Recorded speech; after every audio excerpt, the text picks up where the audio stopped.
There is a specific type of modern anxiety centered on who owns the most hardware. Institutions are rushing to secure vast server farms, believing that whoever hoards the most compute power will dictate the future.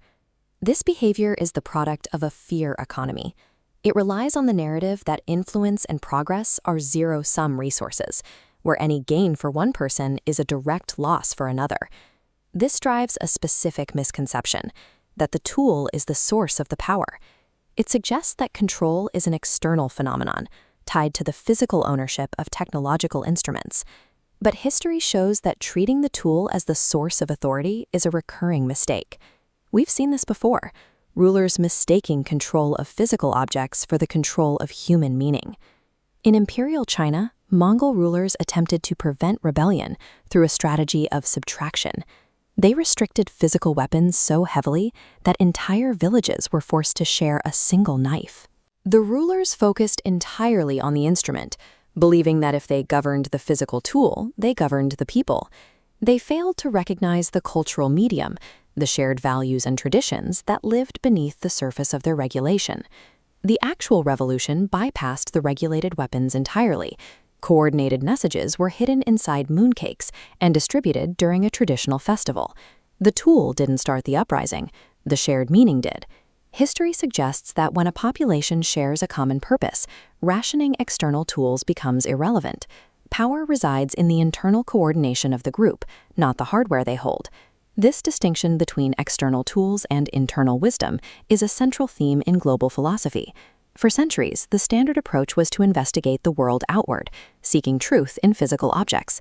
Wang Yangming introduced a structural shift.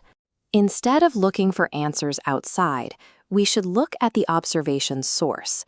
By rectifying the heart-mind, he relocated moral authority to the precognitive interior, arguing we possess an innate capacity for knowing, requiring no external validation. When the source of truth is relocated internally, the need for a central external authority to define what is true or valuable begins to dissolve. A population that relies on its own internal moral compass is much harder to manipulate through the control of external resources or information. Institutions often resist this shift, falling back into the habit of gatekeeping. By the 20th century, academic disciplines began using credentials as a way to maintain a monopoly on valid thinking. We can see this in the history of psychology. Instead of being an open exploration of the mind, it became a system practicing the very ego defenses it sought to treat, using exclusion to protect its founder's status. Sigmund Freud famously purged those who disagreed with his tenets, establishing a pattern where loyalty to the institution mattered as much as the insight. When Carl Jung challenged the central orthodoxy, he was cast out. This isn't just a matter of academic debate. It's a mechanism where an authority figure defines the other as invalid to protect their own position. While the consequences are vastly more violent, we see a similar psychological move in colonial history. By defining indigenous resistance as savagery, arriving powers create a mental bypass that allows them to ignore their own conscience during dispossession. Whether it is a psychiatric board or a colonial administration, the mechanism is the same, objectifying another person as lesser to license their exclusion. Identifying this maneuver is the first step in restoring the internal locus of power. This context changes how we should view the modern AI landscape. The belief that massive computational power is the only thing that matters ignores the fact that data without human context is just noise. A single person with a lifetime of cross-cultural experience and conscience-driven thinking can provide the specific meaning that a billion-dollar laboratory often lacks. In the age of AI, compute is common. Original, ethical meaning is the actual scarcity. AI serves as a modern instrument, much like the Mongol's knife, but human intent remains the coordination mechanism.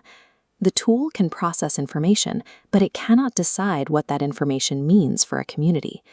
No institution can ration human thought because thinking isn't a physical resource. It is an internal activity that is inherently free, impossible to lock in a server farm. The fear box represents a system hoarding knowledge, using downward pressure to enforce strict boundaries. When we apply imagination, the rigid walls become porous. Resources transform from guarded to generated. Finally, we shift from a closed square of fear to an open circle of collaboration. The doctrine is simple: care, share, and dare. By choosing to share ideas openly, we ensure they compound across the network, creating a flow of thought that no hoarded tool can ever truly contain.